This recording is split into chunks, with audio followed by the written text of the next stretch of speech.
জল্পনার অবসান, অবশেষে চূড়ান্ত হয়ে গেল বিজেপির নতুন সভাপতি। এপ্রিল মাসের শেষেই নতুন সভাপতি পাবে বিজেপি। সূত্রের দাবি, জেপি নাড্ডার উত্তরসূরি হওয়ার দৌড়ে এগিয়ে রয়েছেন এক কেন্দ্রীয় মন্ত্রী। সেই মন্ত্রীর নাম সম্ভবত মনোহরলাল খাট্টার। প্রধানমন্ত্রী নরেন্দ্র মোদীর ঘনিষ্ঠ বন্ধু খাট্টারই এই মুহূর্তে বিজেপির সভাপতি হওয়ার দৌড়ে সবচেয়ে এগিয়ে, বলতে গেলে প্রায় চূড়ান্তই হয়ে গিয়েছেন। একটা সময় বিজেপি সভাপতি হওয়ার দৌড়ে শিবরাজ সিং চৌহান, সি.আর. পাটিল, ভূপেন্দ্র যাদবদের নাম শোনা গিয়েছিল। পরে তারা প্রত্যেকেই কেন্দ্রীয় মন্ত্রী হয়েছেন।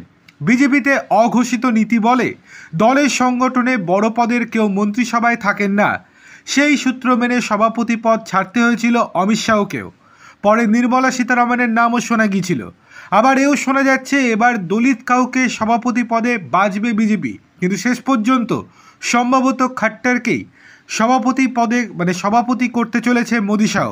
কারণ খাট্টার একটা সময় সঙ্গের সঙ্গেও যুক্ত ছিলেন, আবার প্রধানমন্ত্রীরও বিশেষ বিশ্বস্ত। সেটাই তাকে সবথেকে বেশি এগিয়ে রাখছে। কিন্তু খাট্টারের নাম কবে ঘোষণা হবে? সব ঠিক থাকলে সভাপতি নির্বাচনের কাজটা চলতি মাসেই সেরে ফেলতে চাইছে বিজেপি। গত মঙ্গলবার রাতে প্রায় 3 ঘন্টা জেপি নাড্ডার সঙ্গে বৈঠক করেছেন অমিত শাহ এবং রাজনাথ সিং। এরপরই বুধবার অমিত শাহ এবং রাজনাথ সিং এবং বিজেপির সাধারণ সম্পাদক বি.এল. সন্তোষ দীর্ঘ বৈঠক করেন প্রধানমন্ত্রী নরেন্দ্র মোদীর সঙ্গে। তারপরেই এই সিদ্ধান্তে আসা হয়েছে।